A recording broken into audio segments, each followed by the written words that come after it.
Hello family, જય શ્રી કૃષ્ણ। તો આજે આપણે બનાવીશું કેરીનું સૂકું અથાણું। તમે ક્યારેય આ રીતે કેરીનું અથાણું ટ્રાય કર્યું છે? એકવાર ટ્રાય કરજો, ખૂબ જ સરસ લાગે છે। તેના માટે મેં કેરી લીધી છે, તેના મોટા ટુકડા કરાવ્યા છે। પછી આપણે તેમાં મીઠું અને હળદર નાખીને 4 થી 5 કલાક સુધી રહેવા દઈશું, અથવા તો ઓવરનાઇટ પણ તમે રાખી શકો છો।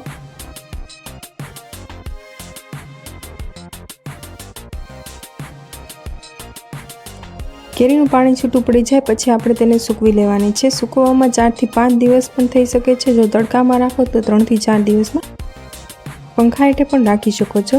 હવે આપણે તેનો મસાલો તૈયાર કરી લઈશું। પહેલાં મેં અહીંયા આખા ધાણા લીધા છે, પછી સૂકું લાલ મરચું લીધું છે, તેને આપણે સારી રીતે શેકી લેવાનું છે।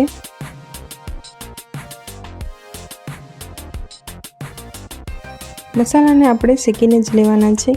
આ અથાણું સ્પાઇસી અને ખાટું તૈયાર થશે। આ અથાણું ડ્રાય બને છે, તેથી તેલનો યુઝ પણ ઓછો થાય છે।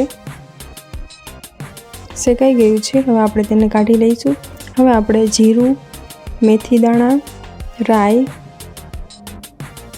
અને વરિયાળી બધું આપણે શેકી લેવાનું છે। વરિયાળીને અને રાઈનું પ્રમાણ સરખું રાખવું।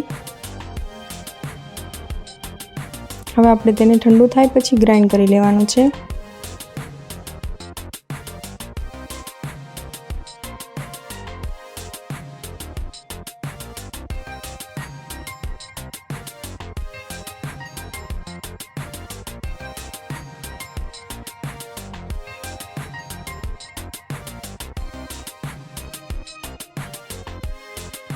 કેરી ડ્રાય થઈ ગઈ છે, હવે આપણે તેમાં મસાલો એડ કરી દઈશું।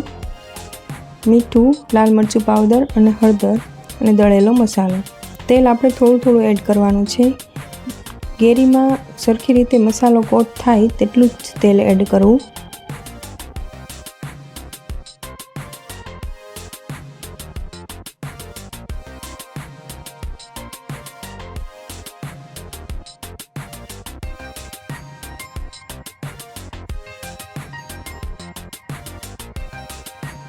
જોઈ શકો છો સારી રીતે કોટ થઈ ગયો છે।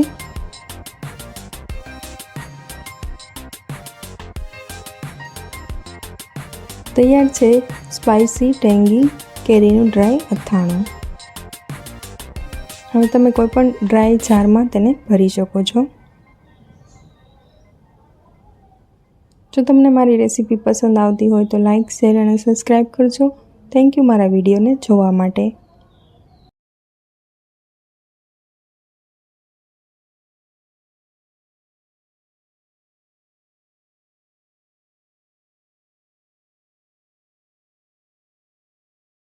કેરીની સિઝનમાં મેં અહીંયા 3 થી 4 અથાણા બનાવ્યા છે, જે તમે મારી ચેનલ પર જોઈ શકો છો તેની રેસીપી।